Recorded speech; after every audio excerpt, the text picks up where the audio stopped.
नमस्कार दोस्तों, एक बार फिर से स्वागत करते हैं आपका हमारे YouTube चैनल पर। दोस्तों, एक बार फिर से हम यहाँ पर रिटायर्ड या फिर रिटायर होने वाले पेंशन धारकों के लिए, कर्मचारियों के लिए सुप्रीम कोर्ट का एक महत्वपूर्ण जजमेंट लेके आए हैं। दोस्तों, अक्सर हम यहाँ पर आपके पेंशन से रिलेटेड या फिर कर्मचारियों के वेतन से related high court, supreme court के जो आपका हक है, जो फैसले हैं, वो शेयर करते रहते हैं। आज हम एक ऐसा ही फैसला सुप्रीम कोर्ट का लेके आए हैं। अगर आपने इस टाइप का काम किया है तो इस केस में आप किसी भी सरकार या फिर न्यायालय से उम्मीद नहीं कर सकते कि आपको पेंशन मिलेगी। जी हाँ दोस्तों, किस केस में आपको पेंशन नहीं मिलेगी, इस वीडियो के माध्यम से हम यहाँ पर बताने वाले हैं। पूरी जानकारी के लिए वीडियो को अंत तक देखें। वीडियो अपने दोस्तों के साथ जरूर शेयर कर लें ताकि वो भी इनके बारे में जान सकें। हर विभाग के पेंशनर, फैमिली पेंशनर, कर्मचारियों से जुड़ी हर एक ताज़ा खबर सबसे पहले प्राप्त करने के लिए हमारे चैनल को सब्सक्राइब जरूर कर लें। चलिए दोस्तों, ज़्यादा वक्त ना गंवाते हुए स्टार्ट करते हैं आज की हमारी वीडियो।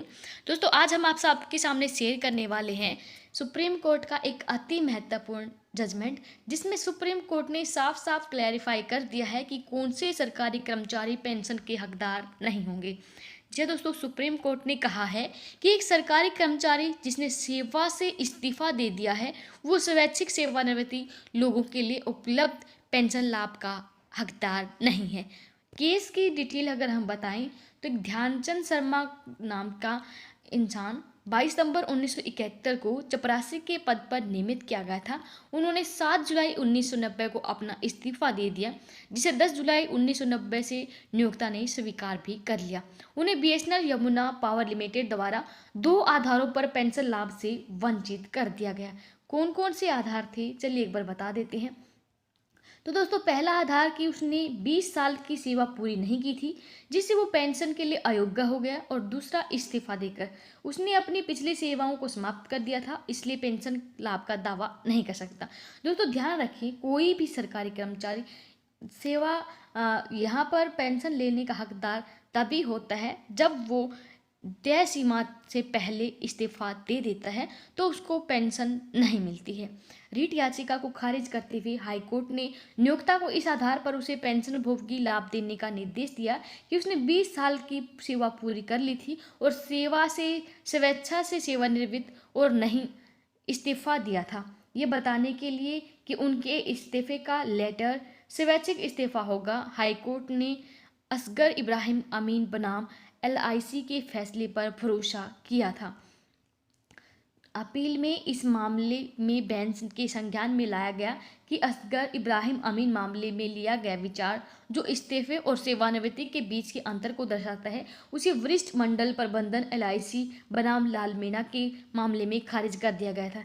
इस मामले में कहा गया कि इस्तीफा और सेवानिवृत्ति के बीच वास्तविक अंतर है और कहा गया है कि उनका उपयोग परस्पर नहीं किया जा सकता और अदालत एक को दूसरे के लिए केवल इसलिए स्थापन नहीं कर सकती क्योंकि कर्मचारी ने स्वैच्छिक सेवानिवृत्ति के लिए अर्हता प्राप्त करने के लिए अपेक्षित वर्षों की संख्या पूरी कर ली है। तो इस्तीफा देने का निर्णय स्वैच्छिक सेवानिवृत्ति के निर्णय से भौतिक रूप से अलग है।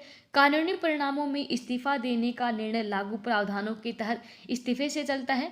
ये परिणाम स्वैच्छिक सेवानिवृत्ति वाले परिणामों से अलग है। कर्मचारी के कार्यकाल की लेंथ के आधार पर स्वैच्छिक सेवानिवृत्ति और दोनों को एक दूसरे के लिए प्रतिस्थापित नहीं किया जा सकता, ऐसा सुप्रीम कोर्ट ने कहा है। नियम 26 में भी कहा गया है कि इस्तीफा देने पर एक कर्मचारी पिछली सेवा को त्याग देता है। हमने ऊपर उल्लेख में कहा है कि जो अदालत द्वारा अपनाया गया दृष्टिकोण है उसको गलत माना गया है क्योंकि ये इस्तीफा और स्वैच्छिक सेवानिवृत्ति के बीच महत्वपूर्ण अंतर को हटा देता है।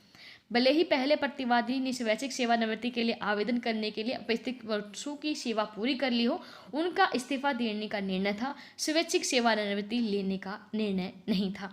यदि इस अदालत ने इस्तीफे को स्वैच्छिक सेवानिवृत्ति के रूप में फिर से वर्गीकृत किया तो ये इस्तीफे और स्वैच्छिक सेवानिवृत्ति की अवधारणाओं के बीच में अंतर को बाधित करेगा और नियम 26 के संचालन को नगण्य करेगा। ऐसा दृष्टिकोण नहीं अपनाया जा सकता, इसलिए एकल जज के इस निष्कर्ष को, जिसमें पहले प्रतिवादी स्वैच्छिक सेवानिवृत्त कहा गया था, इसे रद्द कर दिया जाता है। तो दोस्तों पीठ ने यहाँ पर साफ साफ क्लैरिफाई कर दिया है कि सीसीएस पेंशन नियम के नियम 26 में कहा गया है कि कर्मचारी की पिछली सेवा इस्तीफा देने पर समाप्त हो जाती है, इसलिए कर्मचारी पेंशन का हकदार नहीं है। तो जजमेंट में साफ साफ कहा गया है, भले ही वीआरएस के लिए उन्होंने अपनी जो सेवा है वो कंप्लीट कर ली है, लेकिन अगर कर्मचारी यहाँ पर स्वैच्छिक इस्तीफा देता है तो उसको इस्तीफा ही माना जाएगा और ऐसे में कर्मचारी को यहाँ पर पेंशन का हकदार नहीं माना जाएगा। तो कोई भी रिटायर्ड होने वाला कर्मचारी या फिर रिटायर हो वीआरएस जो दे रहा है वो ध्यान रखें, अगर आप इन दोनों शर्तों को पूरा नहीं करते हैं तो आप पेंशन के हकदार नहीं होंगे। वीडियो अपने दोस्तों के साथ ज़रूर शेयर कर लें। धन्यवाद। जय हिंद, जय भारत।